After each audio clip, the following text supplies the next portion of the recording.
신동엽의 향아. 나는 기영도의 전문가. 둘 다 굉장히 유명한 시인이고 빈출 시인인데 그냥 가볍게 봅시다. 시인 분석까지는 안 할게요. 자, 가와 나는 모두 부정적 현실을 비판한 작품이다. 오케이, 됐죠? 공통점입니다. 부정적 현실, 됐죠? 가는 물질 문명의 허위 그리고 병폐에 물들어가는 공동체가 농경 문화의 전통에 바탕을 두고 건강한 생명력과 순수성을 회복하기를 소망하는 작가였어. 겁내 길지 얘들아? 정리하면서 가자. 자, 가. 결국에는 이거 중요한 키워드 추출 한번 해볼게요. 물질 문명의 허위와 병폐에 물들어가는 공동체가 해서 한번 끊어봐. 여기까지는 마이너스야 얘들아. 그렇잖아. 대충 읽었을 때 농경 문화의 전통에 바탕을 두고 건강한 생명력과 순수성을 회복까지는 뭐야? 플러스죠. 이 두 개의 대비로 한번 가봅시다. 자, 일단 이 사람의 지금 현재 시각은 마이너스죠. 뭐 때문에? 물질 문명의 병폐죠. 물질 문명에 대해서 이게 부정적으로 보고 있고요. 됐습니까? 그리고요, 이 물질 문명 때문에 생긴 이 공동체의 문제예요. 얘가 어떻게 가길 바래요? 플러스인 농경 문화의 전통, 농경의 전통.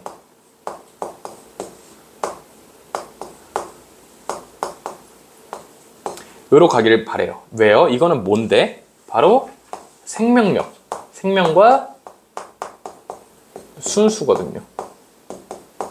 됐습니까? 이렇게 가길 바라는 겁니다. 자, 이번 나입니다. 나도 봅시다. 환영을 통해서, 환상 이런 거죠? 이런 걸 통해서 대중의 이성을 마비시키고 대중을 획일적으로 길들이는 권력의 기만적인 통치술이에요. 그러니까 이 결론은 뭐냐면은 얘도 부정적으로 보고 있어요. 뭐가요? 권력이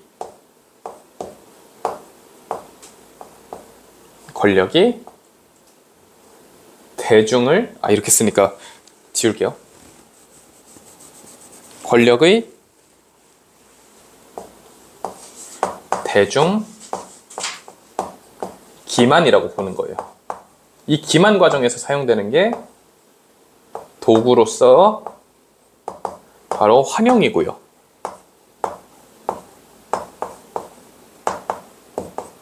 됐습니까? 이렇게만 보면 될 것 같습니다. 되죠?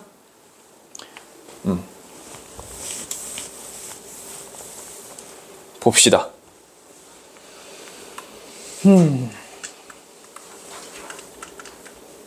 가보겠습니다.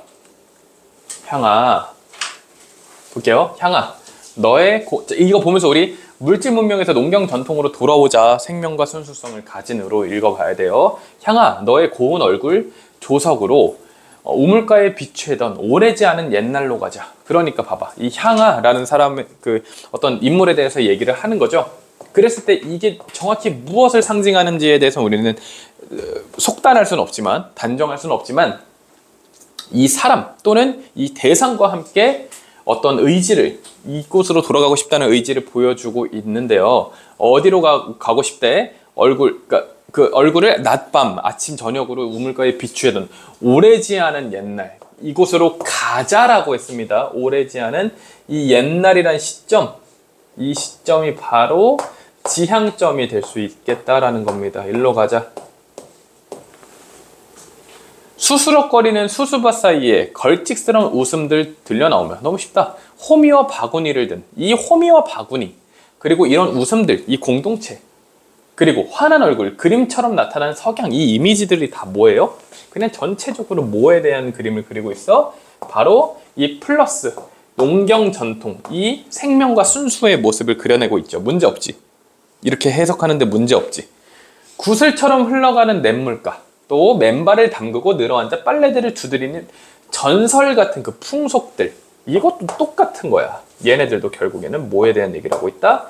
플러스. 바로 내가 그냥 간단하게 플러스가 긍정적으로 읽혀요를 쓴 게 아니고 이 플러스야. 농경 전통과 연결하고 있는 거 얘들아.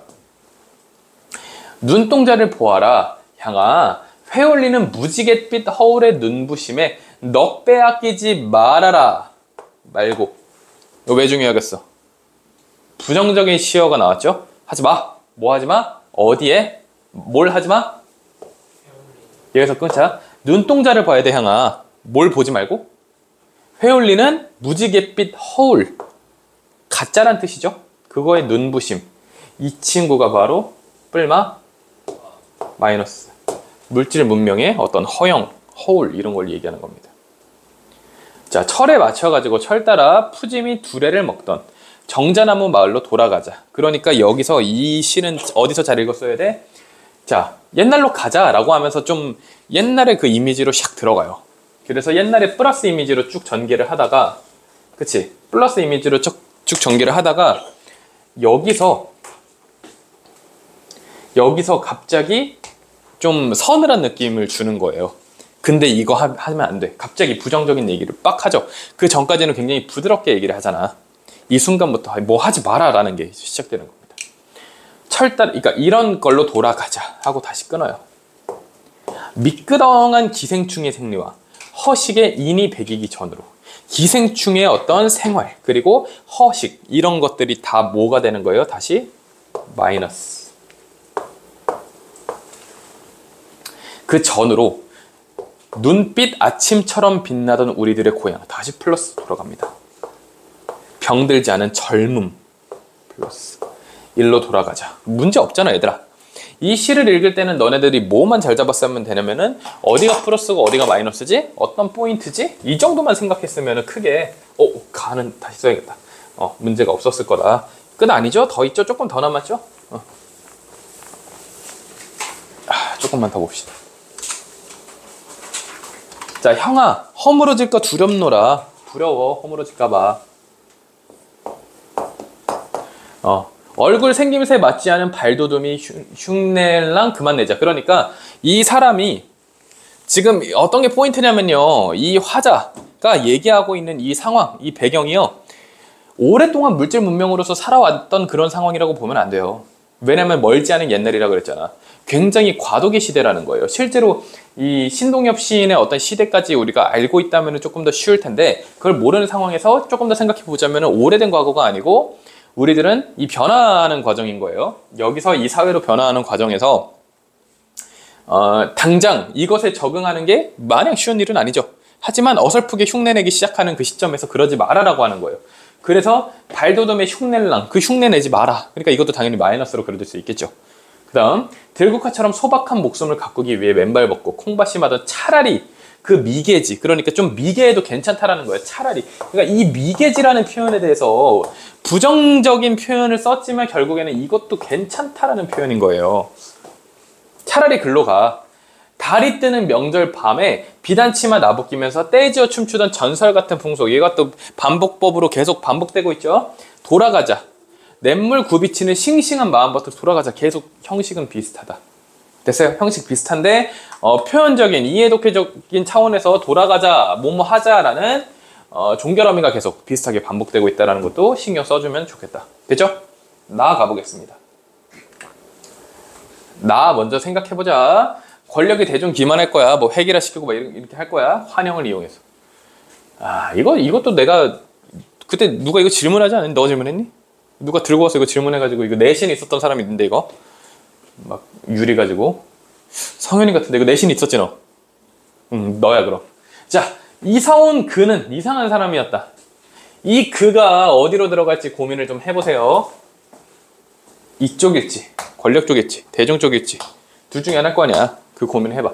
이사온 그는 이상한 사람이었대. 그의 집 담장들은 모두 빛나는 유리들로 세워졌대. 잘 생각해. 그의 집에 담벼락들이 있는데 다 유리예요. 다 유리야. 그러면 사람이 이 앞에 서면은 거울이 아니죠? 유리? 오케이, 좋아요. 하여튼 유리예요, 다. 근데 이게 골목에서 이제 아이들이 놀아요. 아이들이 이렇게 놀고 있어요. 집이 이렇게 있고 아이들이 이렇게 놀고 있어. 놀다 보면은 이 부주의한 아이들이 이 햇빛을 이렇게 쨍쨍하고 있는 얘를 부숩니다. 쨍그랑 부숴요. 근데 그 사람은 얘기합니다. 얘들아, 상관없다. 이거는 이입을 좀 잘해줘. 이입이 중요할수록 쌤이 이거 체크하는 건 좀 적어진다. 그러나 얘들아, 상관없다. 유리는 또 갈아 끼우면 되지. 마음껏 놀아라. 그러면 얘를 깬 사람은 이 아이는 얼굴이 새빨개졌지만 이상한 표정을 짓던 다른 아이들은 그냥 즐거워했다. 그러면 우리가 좀 이상하다라는 생각을 해야 돼요. 이 사람은 어차피 유리의 특성이 뭐예요? 쉽게 깨지죠. 그럼에도 불구하고 왜 이걸 지었지? 그러면은 이 유리로 지은 게 당연히 보기에서의 환영이겠죠. 이유가 있겠죠. 그러면은 아까 그 남자는 권력이겠죠. 이런 생각 좀 해보자. 됐죠? 얘기하는 거야. 견고한 송판으로 담을 쌓지 왜 자꾸 유리로 쌓아가지고 우리가 깨게 만들어요? 라고 어떤 아이가 얘기합니다. 걔는 추방됩니다. 이게 바로 기만의 결과이자 획일화가 되는 겁니다. 다 이게 맞다고 생각하게 돼요. 아둔해지게 되죠. 유리 담장은 매일 깨지죠. 여기서 맨날 축구하고 놀 텐데 어떻게 안 깨지겠어. 자, 필요한 시일이 지난 후, 이 필요하다라는 거는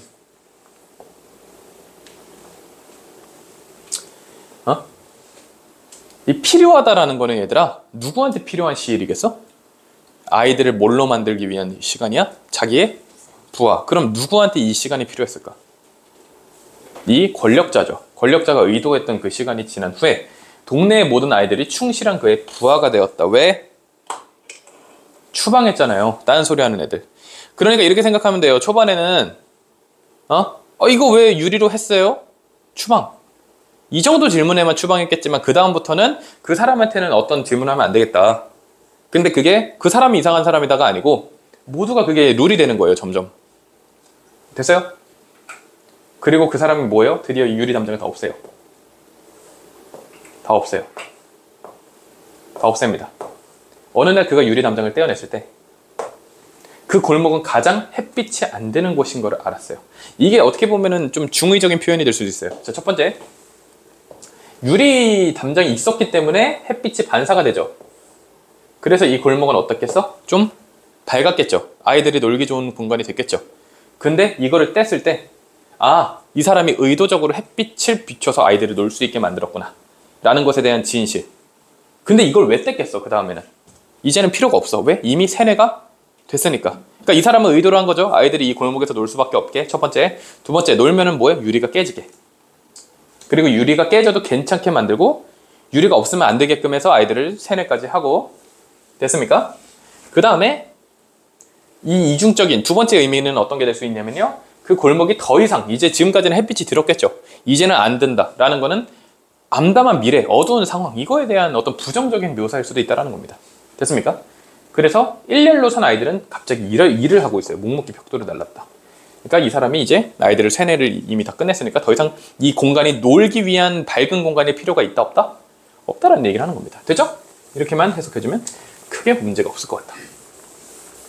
문제가 어떻게 나왔을지 모르지만 이런 느낌으로 나왔지 않았을까 싶어요. 됐습니까?